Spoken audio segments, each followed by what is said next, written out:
Sub চ্যাম্পিয়নশিপে কি বাংলাদেশের জার্সিতে দেখা যাবে হামজা চৌধুরী আর ফারহান আলী ওয়াহিদকে, নাকি ক্লাবের বাধায় ভেঙে যাবে সমর্থকদের স্বপ্ন? উত্তরটা অনেকটা নির্ভর করছে একটি বিষয়, ফিফা ইন্টারন্যাশনাল উইন্ডো। বাংলাদেশে অনুষ্ঠিত হতে যাচ্ছে 2026 সালে সাব চ্যাম্পিয়নশিপ টুর্নামেন্টটি 4 থেকে 17 নভেম্বর ঢাকায় আয়োজনের বিষয়টি নিশ্চিত করেছে সাব।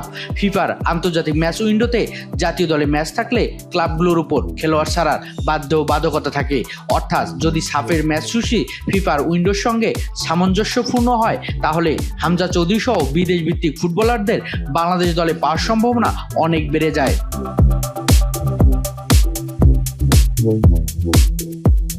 বাংলাদেশ ফুটবল ফেডারেশন ইতিমধ্যেই ইংল্যান্ড ভিত্তিক তরুণ উইঙ্গার ফারহান আলী ওয়াহিদকে জাতীয় দলে আনার প্রক্রিয়া এগিয়েছে বলে জানিয়েছে। পাসপোর্ট ও আনুষ্ঠানিক কাগজপত্র সম্পন্ন হওয়ার পর তাকে জাতীয় দলে দেখা যেতে পারে। তবে বাস্তবতা হলো, শুধু ফিফা উইন্ডো থাকলেই সব সমস্যা শেষ নয়।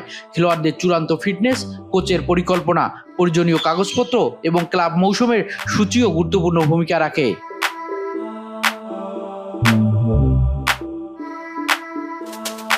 এদিকে সাম্প্রতিক প্রতিবেদনে জানা গেছে, টুর্নামেন্ট শুরুর দিকে হামজা চৌধুরী ও ফাহমুদুল ইসলামের মতো খেলোয়াড়দের পাওয়া নিয়ে রয়েছে অনিশ্চয়তা। তাই বাফুফের পরিকল্পনা ও ম্যাচ সূচি অত্যন্ত গুরুত্বপূর্ণ।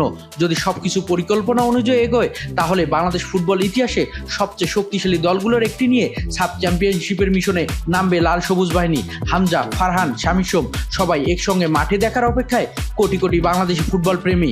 আপনার কি মনে হয়, এই দল নিয়ে বাংলাদেশ এবার সাপের শিরোপা দিতে পারবে? মন্তব্য আপনার, মতামত জানাতে ভুলবেন না।